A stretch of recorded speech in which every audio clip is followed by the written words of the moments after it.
Aviation history has witnessed numerous accidents, but none compare to the scale and impact of the Tenerife airport disaster, occurring on March 27, 1977, at Los Rodeos Airport, now known as Tenerife North Airport, in the Canary Islands, Spain. This tragedy remains the deadliest aviation accident in history, claiming 583 lives. The disaster involved two Boeing 747 jumbo jets, KLM Flight 4805 and Pan Am Flight 1736, which collided on the runway due to a tragic mix of miscommunication, poor visibility, and human error. The events leading up to the crash, the immediate aftermath, and the subsequent improvements in aviation safety reveal not only the devastating consequences of this accident, but also how it fundamentally reshaped air travel. The Tenerife airport disaster was not caused by a single mistake,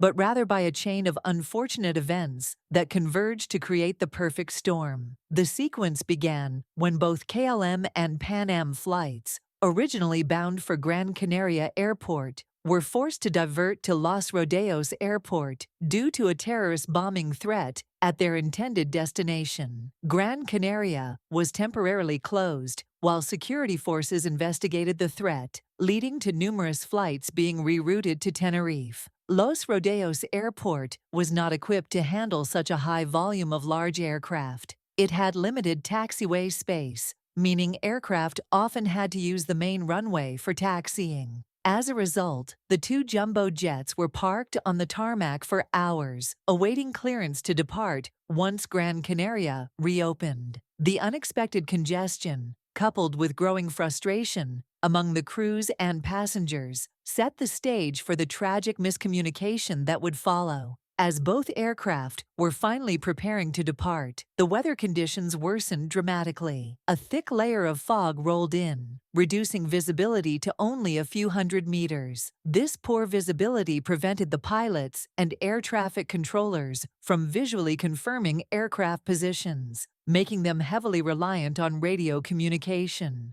One of the key factors that contributed to the disaster. The accident occurred due to miscommunication between the KLM crew, the Pan Am crew, and Air Traffic Control, ATC. After refueling, KLM Flight 4805 taxied onto the runway in preparation for takeoff. At the same time, Pan Am Flight 1736, still taxiing, was instructed to exit the runway at the third available turnoff. However, due to the poor visibility and unclear airport signage, the Pan Am pilots were uncertain about the exact location of their exit. The most crucial mistake occurred when KLM's captain, Jacob Veldhuizen van Zanten, believed he had received takeoff clearance from air traffic control, when, in reality, the controller had only issued an instruction to stand by. The confusion was further compounded by simultaneous radio transmissions from both aircraft and ATC, causing radio interference that prevented key messages from being clearly heard. Believing he had permission to take off, Captain Van Zanten pushed the throttles forward, and KLM Flight 4805 began its takeoff roll. Meanwhile, the Pan Am crew, still on the runway, suddenly spotted the KLM aircraft's landing lights emerging through the fog. Realizing the imminent collision, the Pan Am pilots desperately tried to turn off the runway, while KLM's crew, upon seeing the Pan Am jet at the last moment, attempted an early rotation, lifting off the ground prematurely.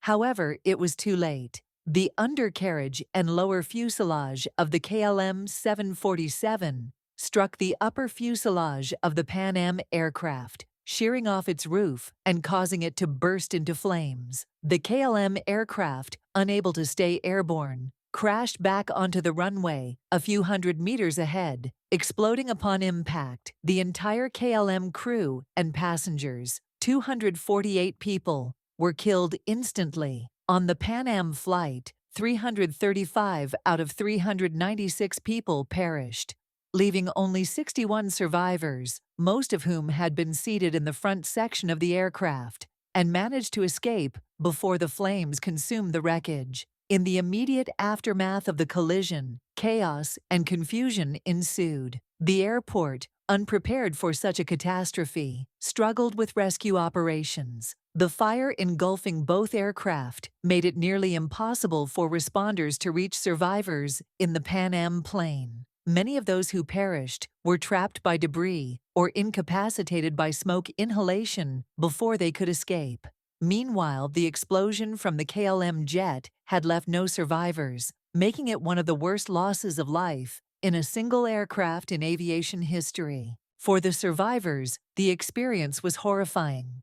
Many recounted seeing passengers and crew members burned alive, while others described the panic and struggle to reach exits in the thick smoke. Some had to jump from the wreckage onto the tarmac to survive. Among the Pan Am survivors was co-pilot Robert Bragg, who later testified about the confusion in communication that had led to the disaster. The Tenerife airport disaster served as a wake-up call for the aviation industry. In the aftermath of the tragedy, extensive investigations were conducted to determine how such a catastrophic accident could have occurred, and, more importantly, how to prevent it from happening again. One of the most significant outcomes was the revamping of aviation communication protocols. Prior to the accident, ambiguous radio transmissions were common, with pilots and air traffic controllers often using phrases open to misinterpretation. After Tenerife, the industry implemented clearer, standardized phraseology. The word takeoff is now only used when granting final takeoff clearance, and pilots must explicitly repeat instructions to ensure clarity. Additionally, the accident emphasized the need for crew resource management, a system designed to improve communication and decision-making within the cockpit. Before Tenerife, flight captains were often seen as the ultimate authority, and subordinates rarely challenged their decisions. The disaster highlighted the dangers of this hierarchy, as KLM's flight engineer had questioned the takeoff clearance, but Captain Van Zanten, a highly respected senior pilot, dismissed the concern. CRM training now ensures that all crew members, regardless of rank, feel empowered to speak up if they believe an error is occurring. Furthermore, airport infrastructure and runway management underwent critical improvements. Many airports, especially those in areas prone to fog, installed improved signage, lighting, and ground radar systems to help pilots navigate taxiways more safely. Airports also began implementing parallel taxiways to reduce the need for aircraft to use active runways for taxiing. The Tenerife airport disaster remains one of the darkest moments in aviation history, but its legacy has led to substantial safety advancements that have saved countless lives. While the tragedy was a result of miscommunication, human error, and poor airport conditions, its aftermath reshaped aviation practices worldwide. Today, air travel is significantly safer due to the lessons learned from Tenerife. Despite the improvements in aviation safety, the disaster serves as a reminder of the high stakes in air travel and the importance of precision, coordination, and vigilance. It underscores how even experienced professionals can make fatal errors under pressure, reinforcing the need for continuous improvements in aviation safety protocols. Though the lives lost in the Tenerife disaster can never be replaced, their legacy endures in the form of safer skies and more robust communication systems that help prevent such tragedies from occurring again.